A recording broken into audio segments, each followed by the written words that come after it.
hoping to do in this short time that we have together is be in what we feel is an opening space around looking at what does it mean to be an activist? How do we bring ourselves to our work in a way that our own process is creating the kind of world that we want? There's, nothing better than a peace activist, like really being loud and violent and screaming and fighting and battling for war. There's an inherent contradiction that a lot of us are starting to wrestle with and to think about. So there's the big question about what are the results of our own process as we are fighting for, working for change. And then there's the question of how are we on the inside?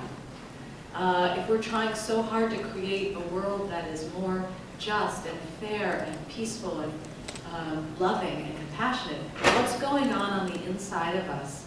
And what are the skills and the tools that we need to create that on the inside, which then, of course, outpictures what's going on the outside? What is the relationship between our inner landscape and our external world? These are some of the questions that the panel is going to be exploring.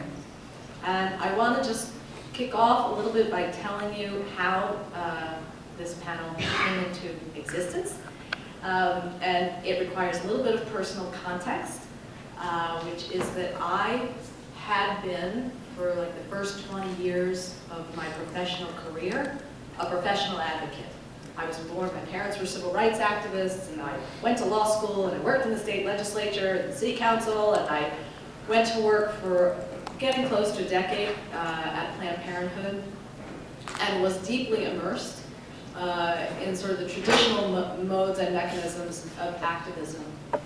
And over many, many years, I just had this deep feeling inside that something was missing, something was wrong. There was a lack of integration between the deep, deep hunger I had for the kind of world, a loving relationships, and what was happening all around me. There just seemed to be a disconnect. I couldn't put my finger on it. I didn't have the vocabulary for it. And then I started bumping into literature and classes and teachers and things that go back, through the millennium, wisdom traditions, cross-culture, around the world. This question of how do we be 100% has been a question ever since humans could communicate about what our questions were.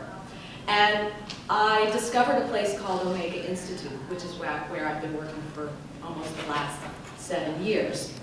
And Omega is really committed to this integrated approach to personal and social change. How do we awaken the best in the human spirit?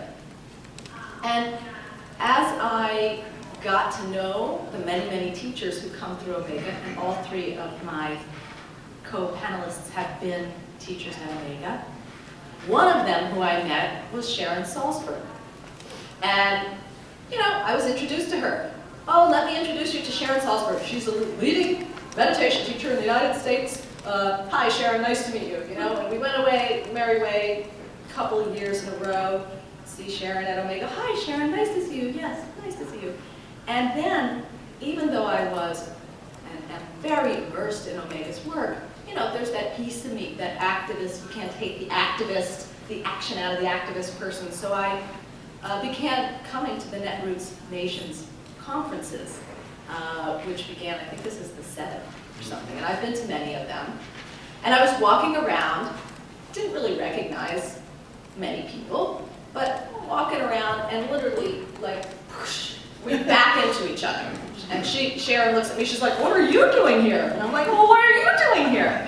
And we had this conversation about the cleave between these 2 universes, the universe of the people who are meditation, mindfulness practitioners, yogis, people who are interested in matters of the heart and inner peace, and the people who are activists who are working for outer peace. And why is this cleave between these 2 worlds, and how might they be integrated? And hey, maybe someday we should teach something at Netroots. This was about 3 years ago. Anyway, here we are. we have been joined by two other amazing, one is a yogi activist and the other is an activist coming to yoga. And so we're all in this new and version-named field together and looking for language, looking for ways to articulate it. So that's how we come to you today. And before I introduce my colleagues, I want to just share with you a story that a very renowned Buddhist teacher, Thich Nhat Hanh, uses to explain this challenge that our interdependence with each other creates in terms of how we relate to each other and how we solve problems. And he does this very beautiful story about the right hand and the left hand that know each other very well. They act independently. My right hand can go over here and my left hand can go over here, or they can act in unison, but they have an inherent knowing of each other. And if my left hand were to do something that really made my right hand angry, my right hand would not cut off my left hand. It would not hurt my left hand. It would do something different with the anger that it had towards the left hand, because it knows inherently that it is completely interdependent and interconnected with the left hand. And this is what we all are with each other. We are interconnected and interdependent. And what does that mean?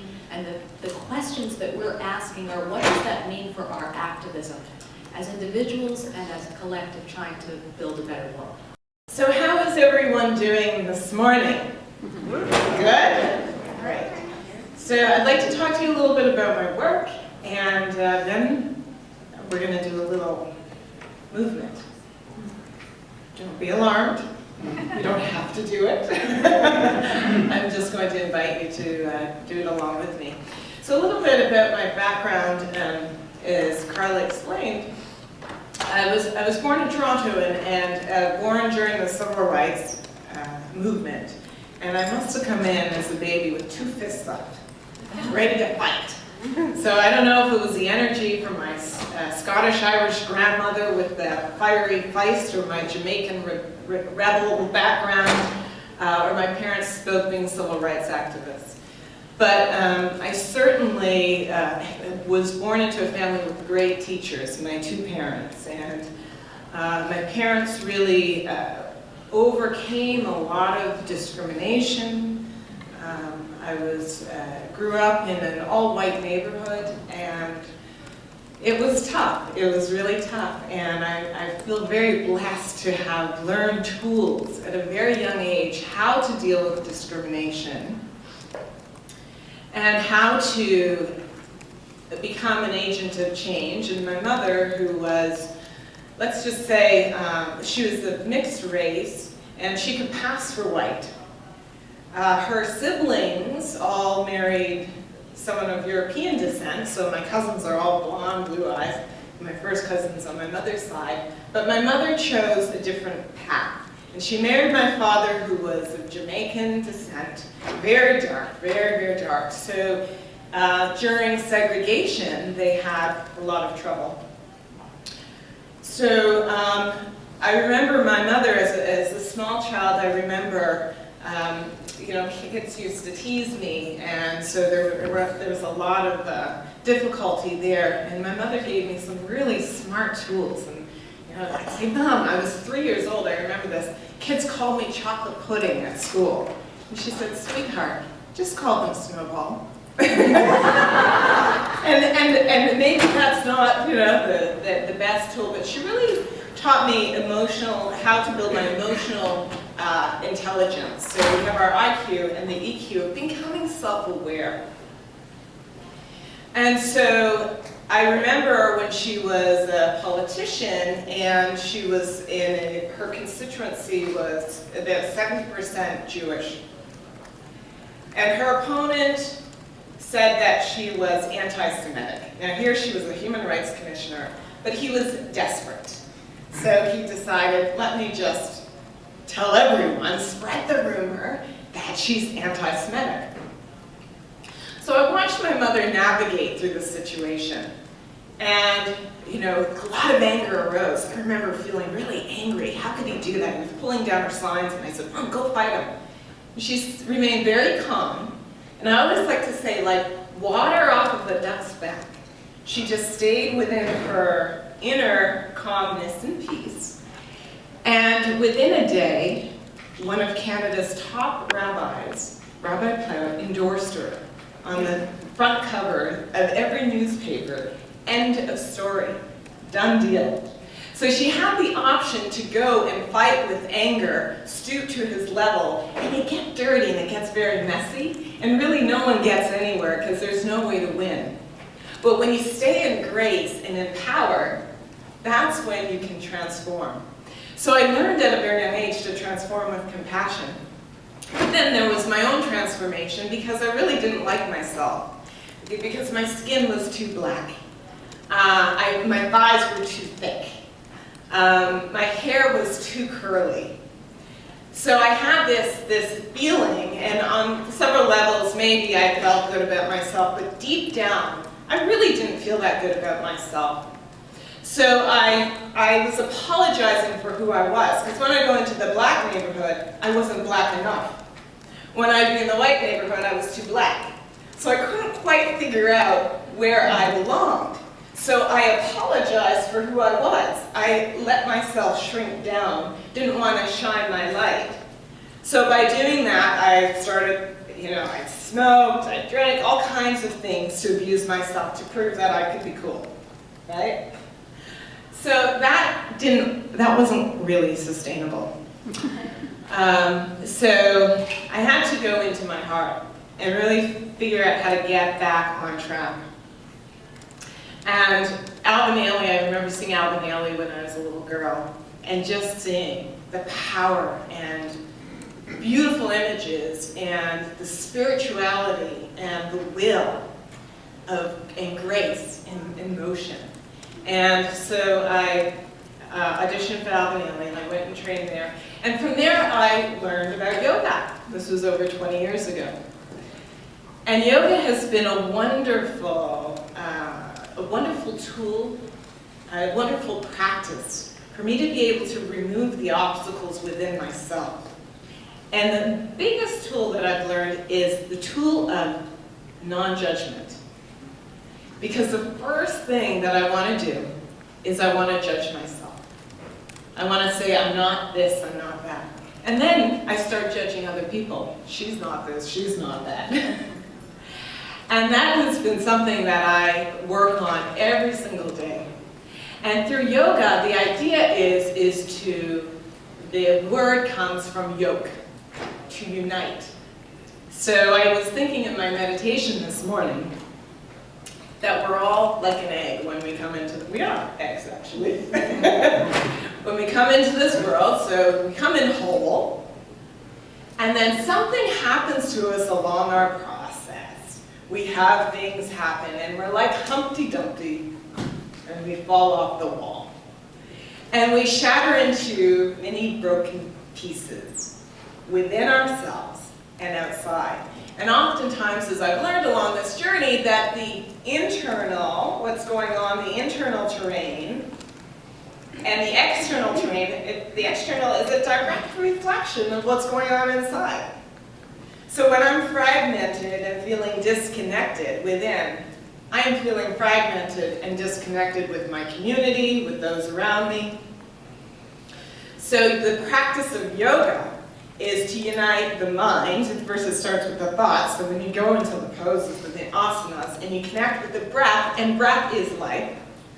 When you go into the poses, the immediate thing to say is, I can't do it. I'm going to break. Something's going to tear, right? Anyone do yoga? Does anyone? Okay. So those like have gone through this process. And then the whole thing is that you have the emotional thing that comes up. You feel like, oh, I'm not, what am I here for? A lot of emotions might come up. And then you have the will. Can I do it? And that's the deciding factor. Can I do it or can't I do it? And that's the spirit, your spirit that breaks through. So with the breath, coming back into breath, you're able to unite and yoke the mind, body, spirit.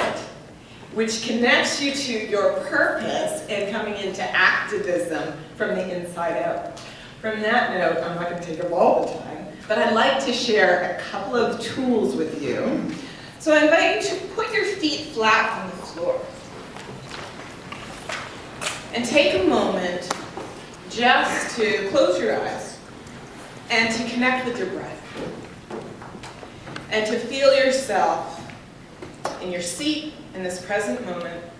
And your sitting bones connected to the floor, your feet to your seat. Your feet are connected to the floor, and feel the energy of the earth. Feel yourself present in the earth. And then bring that energy from the earth all the way up to your feet, through your knees, into your hips, into your heart, into your shoulders, top of your head, all the way up through the crown of your head. And imagine you're connecting to the sun, the center of the sun. And bring that sun with heat and warmth and light and peace and love and joy all the way down, back through the crown of your head and into your heart. Connect with your breath. And inhale and bring your right arm all the way up toward the sky. Spread your fingers wide like rays of the sun. Inhale. And then exhale and switch arms and take a big stretch. Breathe into it. Reach with the left arm. Good. Inhale and exhale with the right. As high as you can. Good. Still feeling connection to earth and sun and with the left. Now bring your arms all the way up. Now here's what we're going to do. We're going to restore our nervous systems here. So if you have any anger, anything that you want to release, I'm inviting you now just to flap your wrist. And use your breath. And start flapping your wrist. Now if you haven't had your morning coffee, you do this for 30 seconds, and I promise you, you'll feel better. Keep going. Stay with your breath and just shake your arms as fast as you can. Good. Just get rid of whatever you don't need, whatever is not serving you, let go. Go, breathe, breathe, breathe. You have 10 seconds, fast again. 9, 8, 7, 6, 5, 4, 3, 2. And go. Shake it out. Great job. Good. We'll just do one more exercise, and then I will pass it over to Sharon. So here, talk a lot about compassion in the heart. So bringing us into the heart, you can just stay there exactly how you are. You're perfect. You're going to inhale and lift your heart all the way up toward that sun. Squeeze your shoulder blades together. And then you're going to exhale and round your spine, really round your spine. Drop your chin straight to your heart. And again, inhale, lift your heart all the way up. Imagine beams of sunlight filling your heart. And then exhale and round your spine. Good. Big breath in, open your heart wide, fill it up with that light. And exhale, round. The last one, big breath in, fill yourself up, moving that energy up your spine into your heart, and exhale round. Beautiful job. Place your hand on your heart. Take a couple of deep breaths. And feel your power, feel your light, and feel your energy. Thank you so much. And I'd like to pass it over to the wonderful Sharon Salzberg. One of the things I've been looking at in my own life and my work, and one of the panels I was recently on at a science conference, was actually, it was almost like taking apart the nature of compassion and being able to distinguish it from other things like empathy. And that I thought would be an interesting thing to begin bringing up here, because while empathy was considered necessary and essential for the bringing forth of compassion, really being able to resonate, to know deeply, as Carla said, our interdependence, to sense what it would feel like to be so alone or cut off or to be silenced, to feel abandoned. And we know that if we have been in touch with our own states of feeling abandoned and cut off and silenced and so on, we can resonate. But sometimes we actually tune into someone else's state of suffering, whether it's personal, like a family member, or it's in an organization or a community, or it's this kind of global sense of disaster. It's like sometimes we tune into that feeling, and it's a deep feeling, that resonance of suffering, and we're terrified It's like way too much. We just think, I gotta go away, I've gotta shut down, I've gotta look at something else, and I've gotta call this something else, disguise it nicely. Or we feel shattered, broken, overwhelmed. Or we start blaming people. Like, I told you what to do. I told you who to vote for. I told you, unsolicited, what you should be doing to get better, whatever it might be. And we fall into that. And sometimes we fall into that kind of funny state. It's like we almost feel like we have to seize control of the situation. That feeling, that sense of being powerless or helpless is so unbearable that instead of like resting with that feeling and seeing what emerges from that, we just get like super impatient and controlling, like, do this and it's all gonna work out by next week. Or, you know, I've got a long list of people, so I need you to hurry up and get better, or see things this way because I've got to move on, or something. You know, there's so many ways we might respond to a very genuine sensing of suffering, and one way is compassion. So I'm almost trying to school myself to call it the compassionate response rather than compassion. Which I talk about as being like a moving toward, a being with. And it's got certain characteristics that may not be so present in all those other reactions. Like sometimes I think it really rests on knowing our own vulnerability. It's so easy to think of compassion almost as kind of weird thing like, you know, I, whose life is so together, I'm way over here. And I'm kind of bestowing this kindness on you way down there. Because you've fallen apart, you know, and it never happened to me. Because guess what? You know, it's not like I'm trying to imply that we all bear the same measure of suffering, because I, of course, don't believe that. But that vulnerability, that sort of the tentativeness of life, it's like any single one of us can walk out of this room, turn on those cell phones, get a message, and we've got a different life than the one we had when we walked in here. You know, so that kind of, that heart space is recognizing that there's not a sense of superiority and inferiority and, you know, I am so intact and you are falling apart. It's a very different thing. And oddly, also, I think that there's a measure of joy in compassion that we often miss. You know, we fall into guilt because we have too much, or we can never do enough, or it's that corrosive nature of like, constant anger, or something like that, you know, and it's like, there's an element of joy. We see it, we certainly, you know, I saw it in the civil rights movement where I was a child, basically, or you know, growing up, and, you know, you see it in the music, you see it in the ways people come together, you see it in the community, which was so extraordinary. You think, how did people do that? And it's one thing to look back from the vantage point of history and you think, well, yeah, you know, they made sacrifices and they struggled and there were, you know, life threats and all things like that. But they knew it was all going to work out okay. But they didn't know it was all going to work out okay, right? I can know that looking back, or we can know that looking back, but we really step into the unknown when we are seeking to make change. And so how do we have that kind of upliftment of spirit and that sense of joy so that we just don't fall into a kind of despair? It's an amazing realm to explore, and I see people exploring it internally, of course, as we seek inner transformation. I see people exploring it collectively as we seek to go forward through the many ups and downs and successes and failures and so on. So I'll just tell you one story, and then maybe lead a meditation. It's almost like it's my signature story, I feel like, around when I redefine compassion, and I see it hasn't changed. And even though it's been many years, it hasn't changed so far in terms of of how I touch in on that state. I co-founded a retreat center in Massachusetts, the Insight Meditation Society, and we moved into the building in 1976, so we were kind of barely going.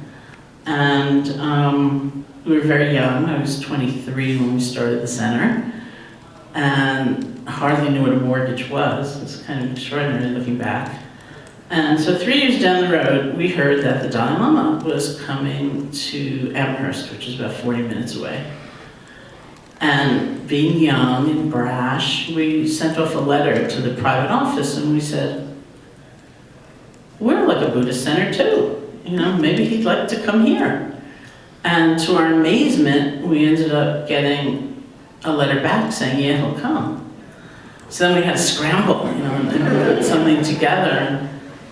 Even though security in those days was nothing like it is now, still it was kind of awesome for us. The center is about 2 miles outside of the center of Barre, Mass, on a little street called Pleasant Street. And we had to blockade Pleasant Street, and we had to have state troopers patrolling the roof with guns, and it was like a mess. And just before he'd come, I'd been in a car accident, and I had a broken bone in my foot, and I was using crutches. And so I was in the back of about 100 people as the day came that he was going to arrive. And this was like my inner dialogue. I can't believe I'm stuck in the back. I started the place, for God's sake. I should be in the front. Why am I in the back? This is so terrible. I'm way in the back, but I'm such a klutz.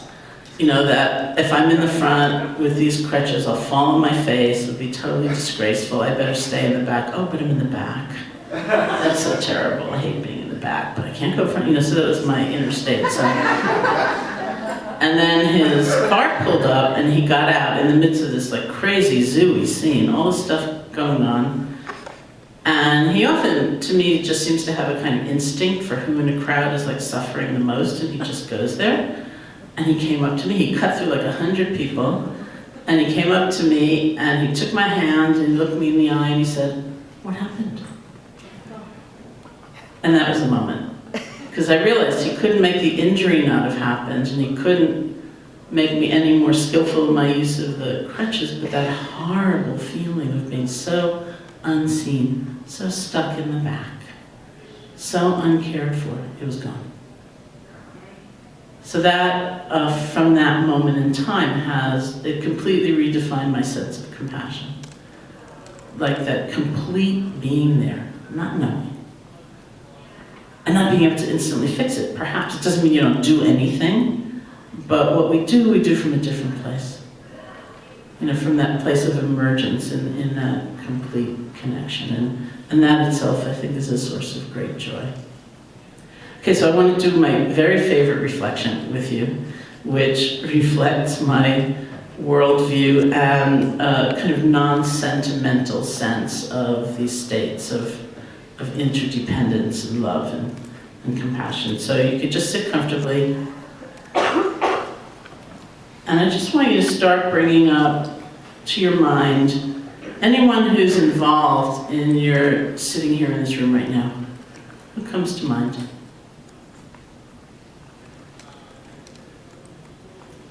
Who gave you a book, or told you about their yoga practice or their meditation practice?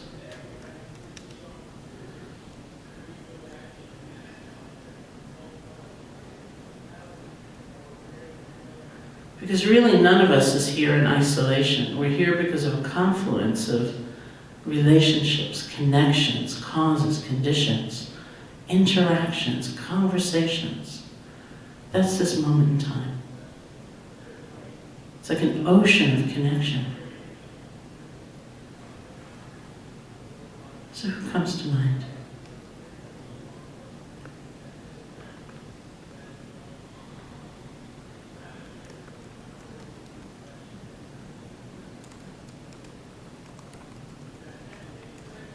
Sometimes I do this reflection, I think of the Board of Regents of the state of New York, which gave me a scholarship so I could go to college, which is how I ended up going to India to study meditation, because they're a part of my sitting here too.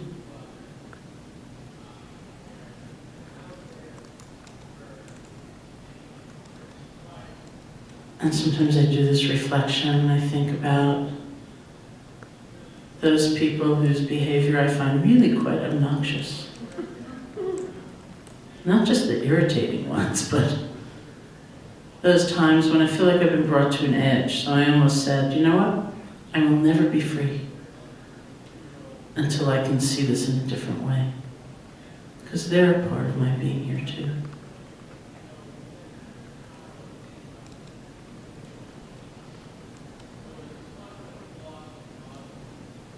And what about the food that we've eaten this morning?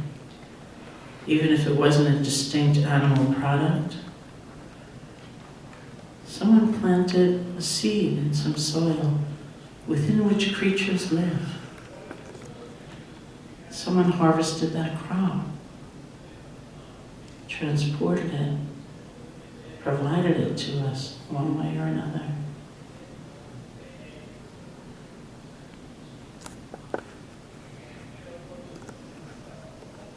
So many, many beings make up this moment in time. And make up every moment in time. That is the actual nature of life. That we're not cut off. We're not isolated.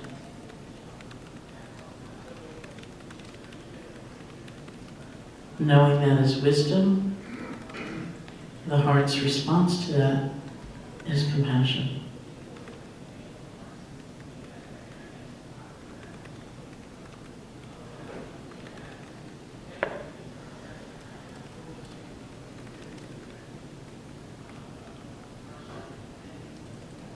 So thank you.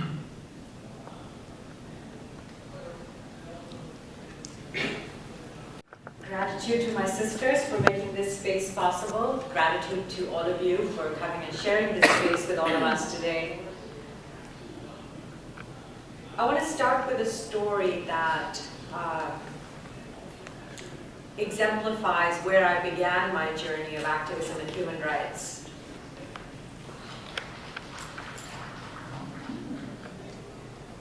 About 25 years ago, I was in India and a friend of mine was in a car accident. And she had to be rushed to the closest hospital, and it was a government hospital, it was a public hospital. And so she was put in the women's ward and had, severe liver injuries and stuff, and it was a couple of days before she could be moved to a private hospital. So a whole bunch of us friends created hospital duty together because the care was so bad that we needed to take turns to be there for her to basically do everything from bedpans to changing sheets to just really just taking care of her. So I did hospital duty for about 2 or 3 nights. And the ward that she was in was the burn ward. And it was full of young women, mostly in their 20s, who had been burned by their families or their husbands or some member, sort of within this rubric of what are called dowry-related burnings and dowry deaths, but really it's just another form of violence against women, which is pretty much a pandemic, the biggest pandemic on this planet. And there weren't enough beds, so there were a lot of women on the floors, on mattresses on the floors, and they didn't have enough painkillers. So those 3 nights were nights of listening to just, screams of pain and moans and groaning. And the other thing that was happening was that there were rats. So all of the women who were on the floor were being nibbled on and eaten by rats. And I spent, those nights not taking care of my friend Hansa, but basically running around the ward, chasing away rats. Or, trying to find a nurse if a woman seemed to be in more excruciating pain, than any of the other women who were all in excruciating pain. I cannot tell you the sense of rage that I felt, and that continued to fuel my activism for years to come. That deep sense of just such outrage that this was happening to women in the space that was supposed to be the safest space, the home. That this was happening to women at the hands of people who were supposed to be your nearest and your dearest, your family members. And I don't want to tell this story to sort of exoticize violence in India, because it's really just the tip of the iceberg of what happens to women all over the world, including here in the United States. And for all of us who are now engaged in battle in the war on women, you know, we all know how this manifests itself in so many different ways. But that rage that I have carried for the last 30 years of my life led to the creation of Sakhi, an organization in New York that works with battered South Asian women, fighting for the passage of the Violence Against Women Act, getting, making sure that immigrant women were covered, becoming a part of the global women's movement that demanded, that insisted that women's rights were human rights. That actually, by the way, in case you haven't noticed, women were human beings too. And so this journey of sort of being on the front lines, bearing arms as a lawyer, as a policy advocate, as a service delivery person, as somebody who represented women in legal cases, was a major part of my life that I carried, that led to my external and fueled my external work. Also, deeply damaged me internally, because it was not possible to do the work with so much anger without that anger also hurting and harming who you were inside. So as much as one carried the arms, one often turned those arms against oneself. And so, ironically, my women's movement space, because all of us carried this anger and pain and then brought it out within ourselves and towards each other, started to become an unsafe space too. And how ironic was it that those of us who fought to make the home a safe space for women made the space in which we did that organizing an unsafe space for all of us. And if we do that reflection, I feel that many of us who do human rights work, who do justice work, in our attempts at creating a safe world for the rest of the world, have actually created unsafe spaces for us within our own spaces. And so we have fights, we have finger pointing, we have backbiting, we have conflicts around resources and who gets the money and who has the voice and who is the leader and whose issue is more important than the other person's issue, and where is gender in your analysis, and where is race in your analysis, and where is class in your analysis, and what happened to sexuality, and within each one, within sexuality, we would say, oh, but then what happened to transgender people? But I don't define as transgender, I'm queer. Oh, but what about the bisexuals? Oh, but what about? And we spend all of this time and energy trying to make the world a better place, while we all fight to position our pieces of the puzzle and be seen and be visible for ourselves individually and for the work that we do. And so here we are in 2012 with this outrageous set of circumstances around us. A broken economy, a broken environment, a broken social structure, a broken political system in this country and around the world. Everything around us is broken. And yet, those of us who have done this work for the last many decades, or maybe some of us are new to it, yet there are so many millions of us who do this work. We cannot find the language, and we do not have the vision, and we do not have the ability to even articulate what an unbroken world could look like. We don't have the ability to envision what the other world might be. So our language and our rhetoric is still about winning wars, picking up those arms, fighting, challenging, us versus them, partisanship, the left versus the right, Republicans versus Democrats. Within the democratic space, those of us who are more progressive, less progressive, more liberal, we are just a mess.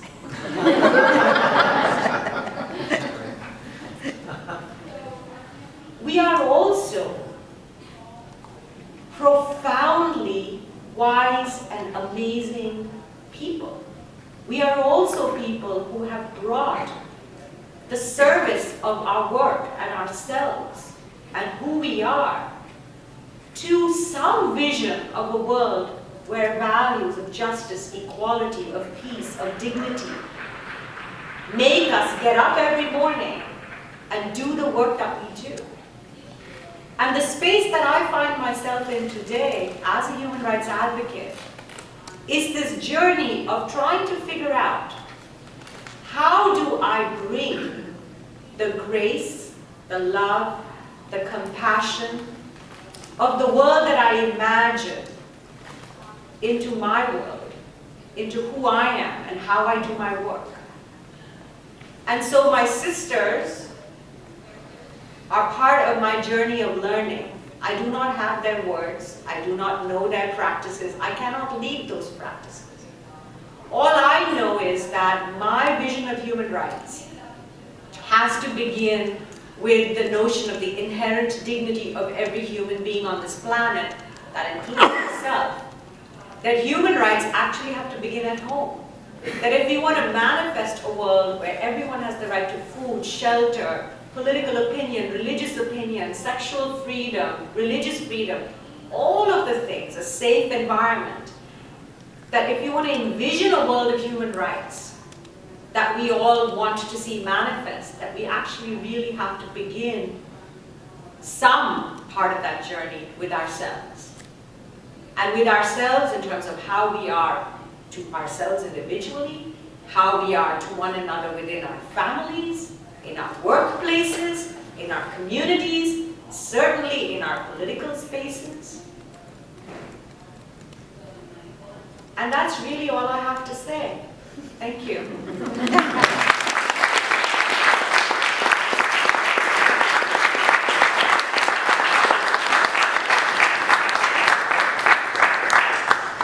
That's all. Well, I kind of feel like I can't, get you all off your seats or you do. Thank you, Mallika, Leslie, and Sharon. When we talked about how we wanted this to go, and I mentioned, for those of you who were here early at the very beginning who didn't know, would it be 5 people, would it be 30 people? I think we're about 60 people, so this is good. We did want to leave some time for input, not, Q&A, sure, but also input, thoughts. Does this journey that we're describing sound familiar to you? Do these questions rattle around in your life? How are you looking at these issues of wanting to work for a more peaceful and just world, and yet, as Mallika was talking about, our rhetoric, the mechanisms that we have are sort of, we're outgrowing them, and we need to create new pathways and new ways of envisioning our activism. So I want to open the floor. There's a couple of things. People will say, you really can't invest in the negativity. You have to think in positive terms and put out there the kind of thing that you want. And yet, it feels to me that we can't be dishonest about what's out there in reality. We have to be honest about what is reality. And then hold, in my view, hold a kind of a vision of where we would like reality to transmute to. So I just like your thoughts on that. I'm Rob Call. I publish Op-Ed News. It's a blog I started shortly before the war began, and it's grown to, so if you Google liberal news, it comes up #1.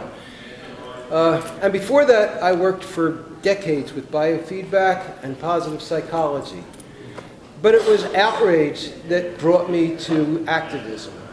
And I have a hard time struggling between my outrage and my activism and my positive psychology. I used to do workshops on smiling. And there's a schism there that is a struggle, and I'd like to hear because it sounds like you're further along that path of how do you bridge the two of them? Great, thanks. I just want to thank you, first of all. I think this is just an amazing panel, and I think you're the first people that I've heard in any of the workshops so far tell a story that isn't just about their work lives, which is really helpful. And the first people who haven't just said, this is what we did really well, who admitted to insecure feelings or who admitted to some sort of difficulty. And I think that for me, one of the things that I notice is a lack of cohesion and connectedness in our movement, because so often we're only talking about what we're winning, we think we have to teach other people, and very seldom with what we're struggling with. So I really appreciate that. That all said, I often, as an activist who sort of studied history and who studied a lot of what seems to have gotten results, sometimes you look at the people out in the street and they're screaming for bloody murder, and you can say something to the effect of, look, people are really mad. They're not going to stand for this. They're outraged. And I don't want to emulate the Tea Party per se, but we see efficacy that recent history, and we also see in our history of the labor movement and other stuff where things were pretty combative and we got results. And I struggle with that particular tension quite a bit. And so I just love to hear some comments on that. Great. I work with an organization, Jewish Voice for Peace, that is considered in some ways radical because we embrace this radical notion that there's no difference in the value of the life of my child, Jewish child, and the life of my friends' Palestinian children.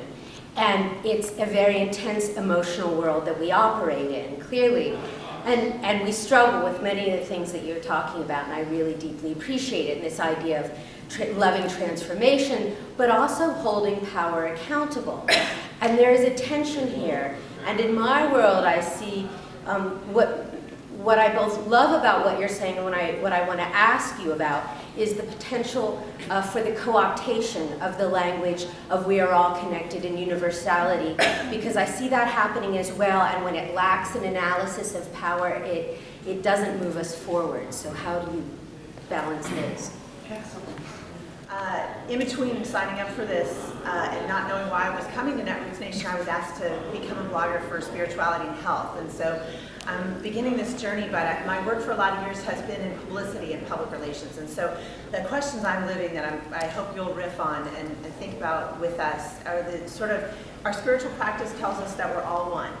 And all the most fabulous, latest hot storytelling, story of self, framing, tells us to do us versus them. The language, the lexicon, the story I'm living, because I want to get those stories placed, is at odds with what you all have been discussing. So in addition to sort of language and lexicon, I'm wondering what your thoughts are in terms of actually really fundamentally being brave enough to turn the story and how to re-educate reporters so that you actually can still grab the headlines if you're living the real story.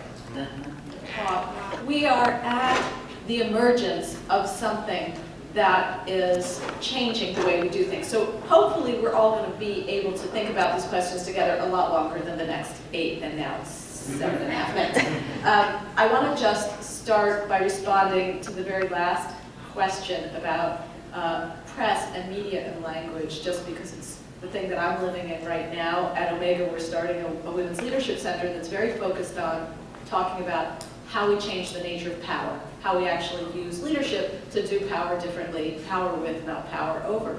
And we've hired a public relations firm, and they keep, throwing us these opportunities to jump into the media game, and we keep saying, no, we don't want to jump that way, and it's really, really hard because you want the efficacy, I love that word, the efficacy of getting placed and getting seen. But if you're going to get placed and seen and just reinforce that which you're trying to change, then what are you doing? So I think it does take a deep discipline.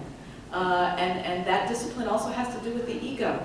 That wanting to be seen, wanting to be in the front of the room or the back of the room, and what does that mean? And sometimes sacrificing the short-term pragmatic moment for the longer-term transformational goals. And I think that's part of it too. It's sort of how do we hold a both and?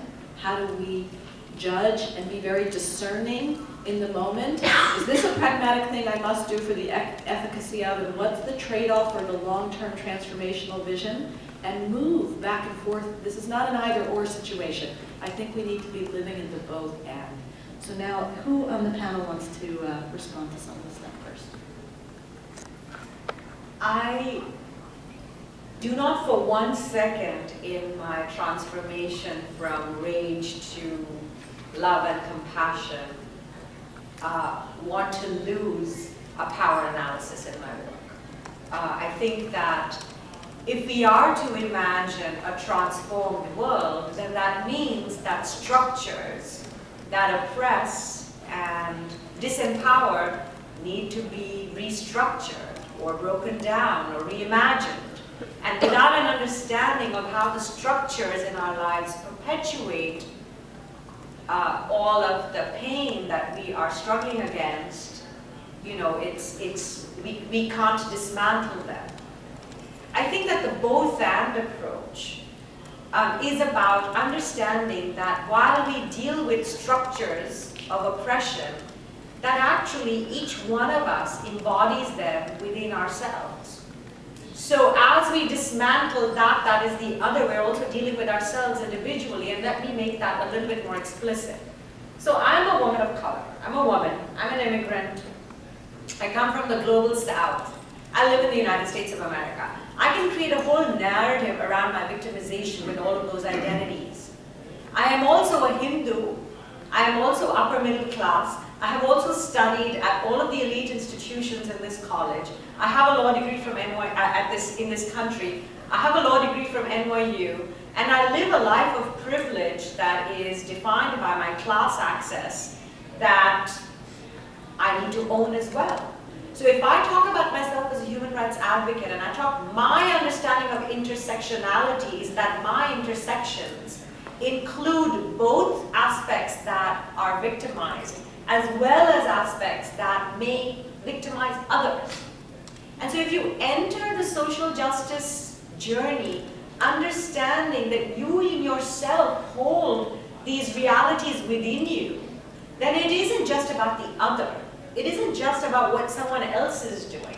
It's about understanding power and the structures of oppression, but also understanding how you, yourself individually, embody them, benefit from them, live with them, play with them. And so, what that shifts for me then is that when I am speaking with anybody else, they are never completely the other. Because there are always parts of me that are connecting with them either as victim or oppressor, and I'm only using those terms because I haven't quite figured out how to talk about this in other language, but I'll get to that. And so that's how I come at the question of power, because there's a way in which we remove ourselves from that which we are trying to change. And if we always remember the connection, then perhaps we can show up and do that work differently. I look at the anger as important. I don't want to disregard the anger. I look at it as important, but the anger is like fire to ignite the movement. But then if that fire keeps burning, then it can get out of control and do a lot of damage. So we use the compassion, like Gandhi and Martin Luther King, that it's much more sustainable, that love to transform as water. So we have the fire and we have the water, which is much more sustainable. Yes, we can use the fire, we can use that energy, and we get results. But who did we take down? And how did it affect us? So it's also moving from victim to victor. And as Harriet Tubman leading the slaves through slavery, she could have easily gotten angry and probably killed. The anger, I'm sure, ignited her movement, but she was able to use love and faith to lead hundreds of slaves to freedom. So. Thank you, Leslie. I want to just respond to that for 1 second, and then Sharon is going to end her response and end us as a panel. There's a wonderful, I don't remember her name, a Buddhist author who talked about the difference between rage and outrage, which is this fire, water difference that, you know, anger can be holy anger, and it creates a rage, and rage that's not filtered by love gets us spinning into these endless cycles of violence and perpetuating more of the same. But rage that's filtered with love is outrage. And that's the thing that gets you to stand up on the back of the bus.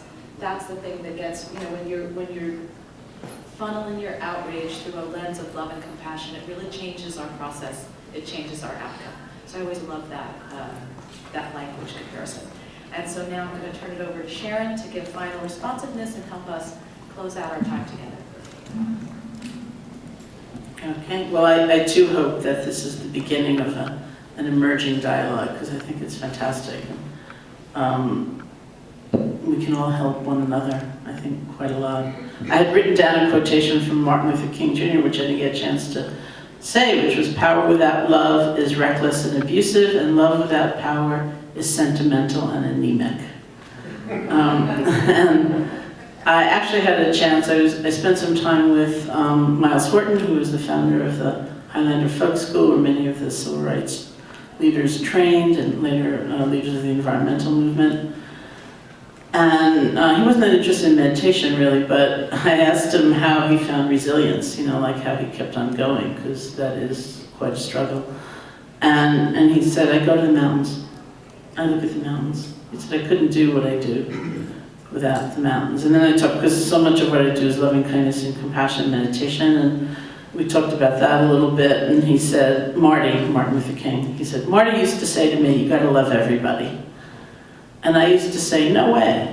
I'd say, "I'm only gonna love the people who deserve to be loved." And he said, Marty used to shake his head and say, "No, you gotta love everybody." And sometimes when I tell that story, actually people respond with, "Well, look what happened, you know? He loved everybody, he got assassinated," as though that was cause and effect. And I find that very interesting too.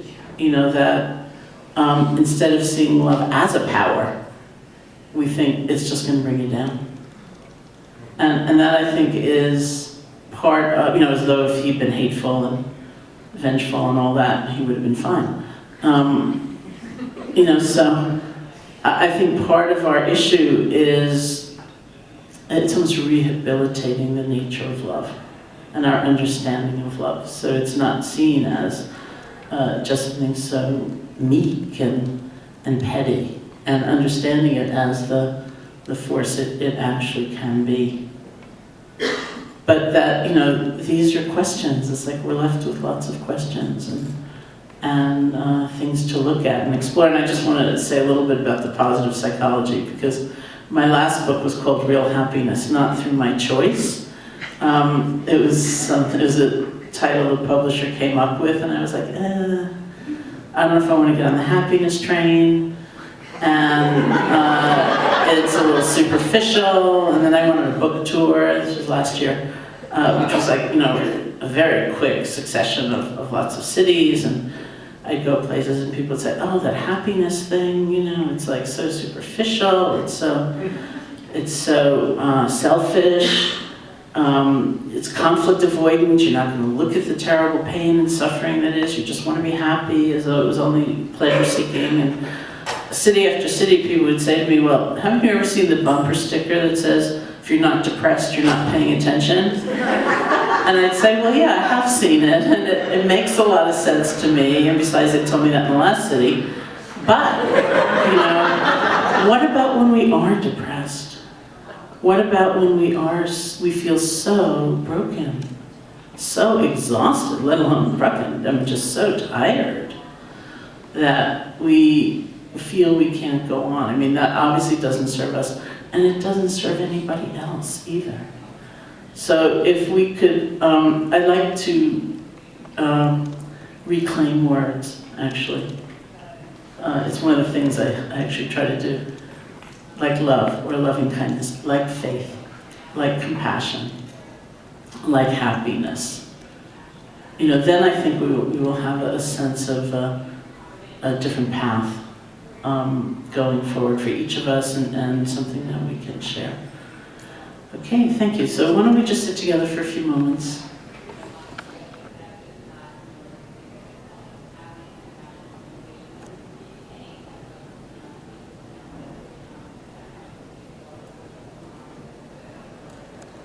And if you could just wish yourself well,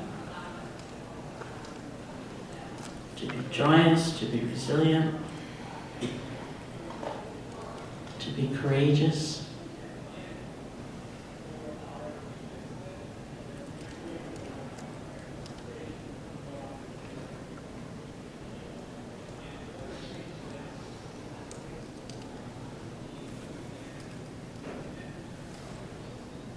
And everyone else here.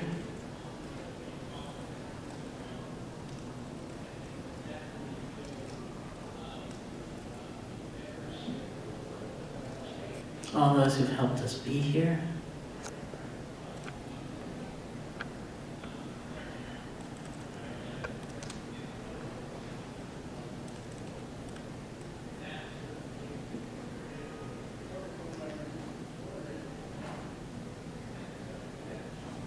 All those who are hurting.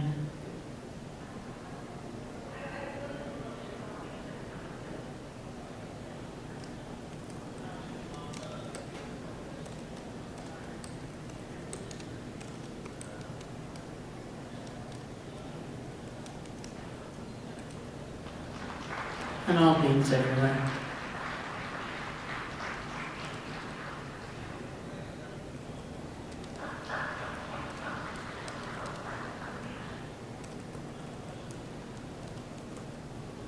So thank you.